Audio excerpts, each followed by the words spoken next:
Finding the opportunities for and implementing transit-oriented development represents a triple win for Rhode Island.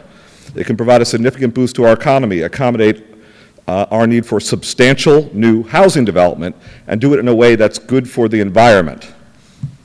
That is the terrific practitioner and scholar known as John Flaherty. It's just so important that we continue to grow smart within our state. We're very excited that housing is having its moment. The need has always been there. The planning and construction of communities that create compact, mixed-use neighborhoods in close proximity. Transit needs to be frequent and reliable, while housing nearby needs to be affordable. And thankfully, we have some very interesting examples going on in Rhode Island. And it can only happen with smart planning and good collaboration.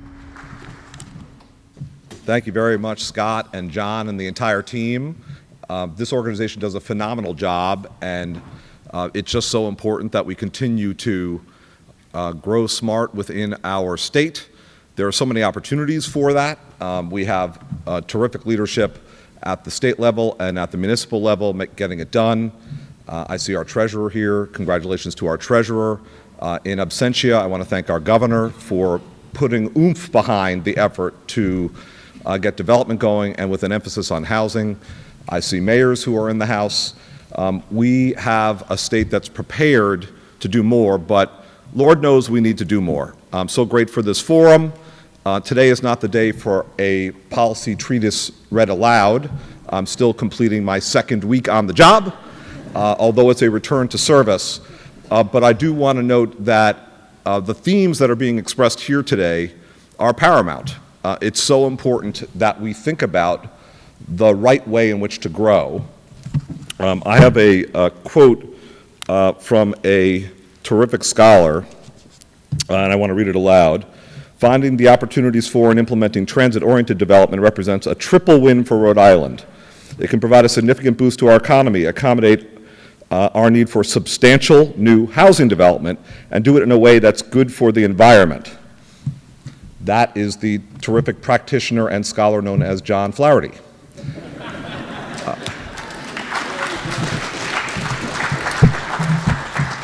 It is a triple win. And back to the point, Lord knows we need it. We are falling behind as to housing development in our state. If you look at the record for permits for housing starts in Rhode Island, and you go back to the 80s, in 1988, we were over 5,500. It was 5,548 permits. Fast forward to 2005, we were only above 3,000. And if you look at last year, we managed to surface above 1,000. We are dipping in our housing starts to the point where, by some measures, by some estimates, we have the worst record for housing starts in the country. Look at building permits for housing in Rhode Island compared to other states on a per capita basis. We're last. That's not good. In the midst of that, who suffers? In an excessively tight housing market where not enough product is being introduced, the least well-positioned are the worst hurt. So at the lowest income strata, residents are really in need. And we're finding that the need for affordable housing by any traditional definition is a significant one, and our most vulnerable residents, including our unsheltered, are suffering the most. We've got to do better. We've got to do better. This excessively tight housing market where not enough product is being produced, it cannot stand. So that's the tough part of the story, but we do have exemplary leadership committed to the task.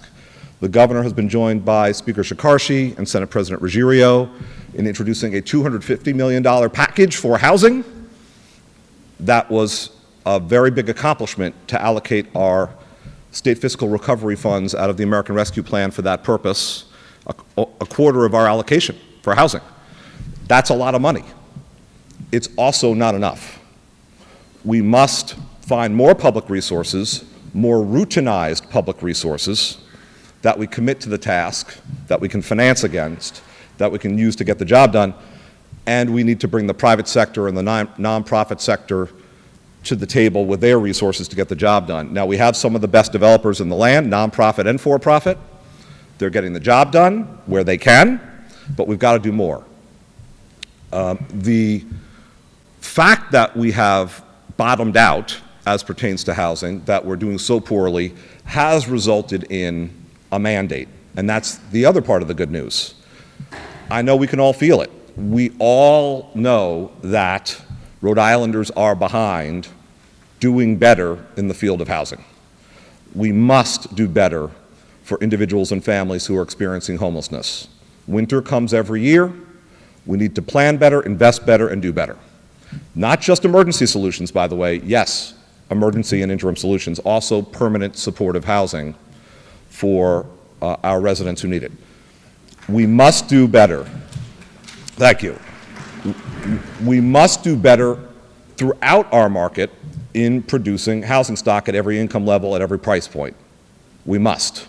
Because again, the tight market hurts everyone. We all know folks of every walk of life, every community, who can't find the housing they're seeking at the price points they always viewed as attainable. It's throughout the entire market. And again, it affects the lower income strata the worst and the most severely. The good news is we have a mandate. The good news is we have leadership. The good news is we have a starting point at resources. We need to be strategic about how we deploy them. And that's where Scott and John and the effort to think in a smart way, a deliberate way, a strategic way about the deployment of resources comes in. It's so important that we build upon our infrastructure, that we recognize that we can build at every income level, even in a mixed-use context with other uses, commercial, retail. We can build around our transportation infrastructure. We can do it. We've started. There are key moves that have been accomplished, and we have more on the way. It's extraordinarily promising that the Pawtucket Central Falls train station is activated, that we have now new connectivity throughout our state and into Massachusetts in this region. We have some new housing developments that are starting already in anticipation of the train station, including Dexter Street Commons in what is often called the TOD in the Cone and Thread District. So residential developments with in excess of 100 units are already starting to sprout and make themselves known and get underway. But we've got to do more. We've got to do more. I commend to you a terrific report by this organization in concert with Roger Williams and in concert with Housing Works. Brenda Clement, if you're here, or any colleagues from Housing Works, fantastic job as always, but with GrowSmart. It's a 2018 report doing a look back with student help from Roger Williams on the potential for TOD, transit-oriented development, right here in Rhode Island. You may have referred to it already. It may be something that gets referred to today, but I want to point out beautiful profiles. It's online. The data stops pre-COVID, but it's all still valid. It looks at Woonsocket, Wickford Junction, Kingston, URI Rail Spur, Westerly, north end of Newport. It precedes the Pawtucket Central Falls train station. It talks about the kinds of development that can occur, including commercial, including other forms, and it always emphasizes housing and what can be produced. We have some of the blueprints. We can get it done. It also points to some fantastic examples from other parts of the country. Arlington, Virginia, where with an underground rail station at Rosslyn-Ballston, managed to sprout 381 affordable housing units. That's the kind of quantity that makes a great difference in a place like ours, 381 units. Plano, Texas, where in the East Side Village project, which had 2 phases, they sprouted first 234 apartments and then 500 units in their second phase. You get the idea. Thank you, GrowSmart, for intellectually and in terms of the research paving the way. We know the nodes where we already have transportation infrastructure built. We know that if we make the investments in a smart way, we can follow the precedents of other parts of the country and get the job done.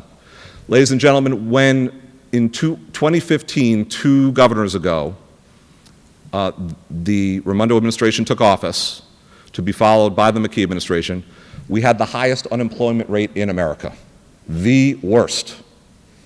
Pre-COVID, in the years that followed, we saw one of the biggest drops, if not the biggest drop in unemployment in the entire country.